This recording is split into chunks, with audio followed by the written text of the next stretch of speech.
Welcome back, Nick Lenz's Comic Corner. Class Success, Non-Class. This is episode number 231 and Doubleshot number 261. Okay? First up, another Supergirl trade. Supergirl, Volume 1. Oh, it's called The Daring Adventures of Supergirl, Volume 1. But this collects the second volume of the series. It's the first 12 of 23 issues. There's probably going to be another volume come out of this because this was really good. It's written by Paul Kupperberg. Great writer. I highly recommend you track down this guy's work, though not a lot of this guy's work has been collected by DC Comics. Though for some reason DC Comics keeps skipping over his era for Doom Patrol. Yeah, for some reason, if you see those new Doom Patrol trades, if you're thinking like you probably think it collects older issues of Doom Patrol. Maybe it collects something else besides Grant Morrison's run, but no, it collects only Grant Morrison's run. What's wrong with Paul Kupperberg's run? I've read it. It's awesome. I mean, yeah, Grant Morrison's run is basically something that people will tend to talk about, but what about Kupperberg's run? I mean, if it had been for him, there wouldn't have been a Doom Patrol Volume 2. But that much of me, these issues are really good, and it does reference what happened in those original stories. Now, this is the pre-crisis Supergirl. This is one from the Silver Age, with a new costume, which the costume itself is great. And this is actually one of like 3 costumes she actually goes through in this very volume. Toward the end of the volume, she does put on like a headband like the male scientists of Krypton do. Now, instead of in Chicago, like Superman, not Chicago, instead of in Metropolis, she's in Chicago. And these issues are somewhat very serialized. Heck, there's even a few issues where she teams up with the Paul Kupperberg lineup of the Doom Patrol to take on Reactron, who, by the way, is a Supergirl villain, not a Superman villain. If you're curious what he looked like in pre-Crisis, he only appeared just for these 3 issues. Let's see here. Where is he? Let's see here. Here he is. This is Reactron, right here. That guy here, that is Reactron. I mean, yeah, they had it in the show where he's a former Superman villain. He actually fought Superman, but he's always been a Supergirl villain. Now, initially, he just appeared just for issues 8 through 10, then he died. But it took the combined might of Supergirl and the Doom Patrol just to beat him. Yeah, which I'm going to review Doom Patrol at a later date. But, yeah, the covers in here are all done by Gail Kane. Yeah, Gail Kane is the one who does the interior covers for this trade. He's one of the main artists for in here. The person who does this cover is Rick Busho and Dick Giordano. Yep. But like I said, this is from the 80s of Supergirl. This is very 80s. You got a lot of 80s dialogue. Of course, the book came out in the 80s. But unlike Supergirl volumes of today, where they last for a pretty good period of time, 3 volumes have been successful. That currently on its 4th volume. Now, overall, Supergirl is currently right now it's on its 7th volume. These issues are from the 2nd volume of the series, which were 23 issues. The first volume was 10 issues. The 3rd volume was a 4-issue series. The 4th volume, which is entirely done by Peter David, that's 80 issues. Then you have 5, which I reviewed the first 2 trades of. That was 67 issues. The volume that ended last year, that was 40 issues. The current volume is 3 issues in right now. It's had over 200 issues published. Okay, but the issues in here, really good. It also sets up the status quo basically of what Supergirl is up to. Basically, she's in college. No high school. She's still Linda Danvers, which I do praise her for. I do praise Kupperberg for keeping that alias of hers. And she's got an apartment. She's basically going to college, which, okay, fine. It's not a bad idea because she spent like what seemed like 20 years in high school, and now finally she's going to college. Well, because comics go very slowly, of course. Yeah. But this is still great. I get this one a 10 out of 10. The artwork is great. It's done by legendary comic book artist who have since passed away. But Paul Kevin Burke is still very much alive, though he's the publisher of Neil Charlton Comics, which I haven't read any issues of it yet, but I would love to meet the guy. And there's gonna be a bunch of questions I ask him, like what was like write Supergirl, the Doom Patrol, and all this other stuff that he came up with, like also Checkmate. I also read a Peacemaker series. So like I said, 10 out of 10. Highly recommend you track down this trade, and it's only $20. So it shouldn't be very hard to find it, especially when it was released very recently.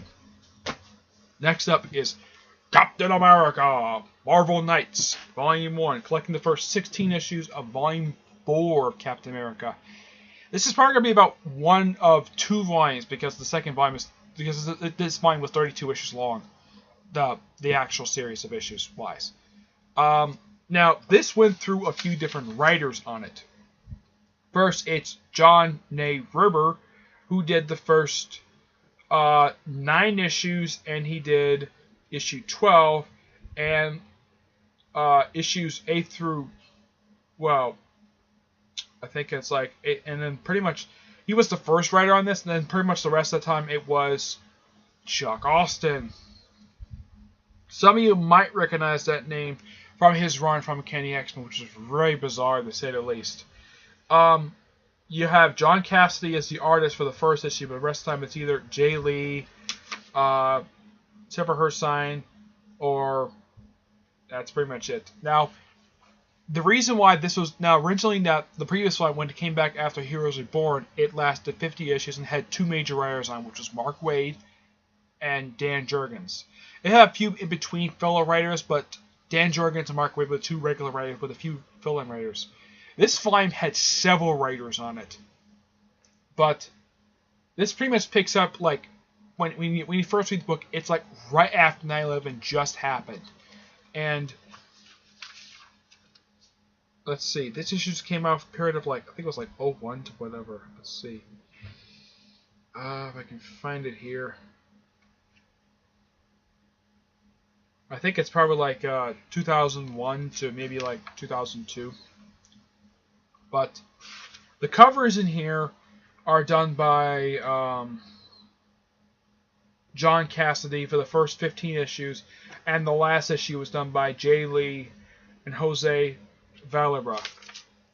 This is a John Cassidy cover. He also has a cover for the trade as well. I'm basically friends with the guy, and the guy is a great artist. The only thing recently he did the first arc for the current Star Wars series that Marvel did. When Marvel got the publication rights to publish Star Wars again last year. This, of course, I gotta hand it to this book. It's, well, here's the thing. It's a serialized volume. Yeah. And Nick Fury is in very heavily in a lot of this. My only one minor criticism of this volume is there's hardly any Captain America villains in it. I think there's maybe like 1 or 2 that pop up throughout most of us, thinking it's either Zemo or probably somebody else. I mean, like, actual Captain America villains. Basically, Captain America spends most of his time battling terrorists.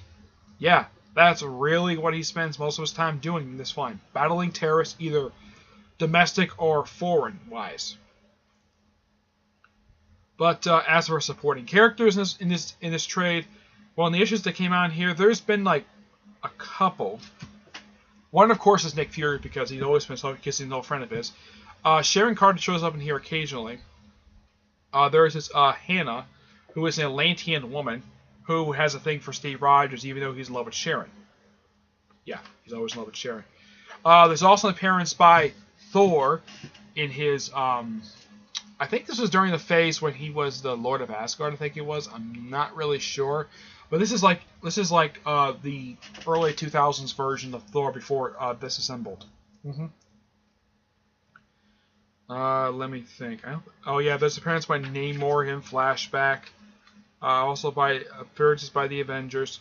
In fact, I think there's like one story in here that kind of picks up like right after he just woke up out of the ice. Yeah, there's a story in here that picks up right he came off the ice. Yeah. But oh yeah, here's a classic pose right here. This is from this panel is basically sort of a, well, it's a flashback to Avengers number 4, which is when Cap came back. Yep. But everybody's in their classic costumes, and everything about this trade is great. Despite the very somewhat lackluster one-dimensional villains, but overall, the stories are still really good, and I highly recommend this for Captain America fans. Now, I was definitely, like with Supergirl, like with those two trades I reviewed, I also was planning to review this, but I'm going to wait on this one because I haven't started reviewing any trade. I wanted to start reviewing Avengers first before I review this because of Captain America coming back in issue 4. This is really good. I highly recommend this to people who are Captain America fans per se, but the thing is, it's Captain America getting the Marvel Knights treatment. That's simply what this book is. Though this Flame didn't last too long. It only lasted 32 issues for once again it was relaunched number 1, and it was taken over by the awesome Ed Brubaker, who basically redefined Captain America to the point where people were to use elements of his run in the Captain America movies. I give this book a 9 out of 10. It's great. Alright, that's it for this episode. Stay tuned for the next episode, which will be episode 332 and Doubleshot 262. Okay? Until then, I will see you there.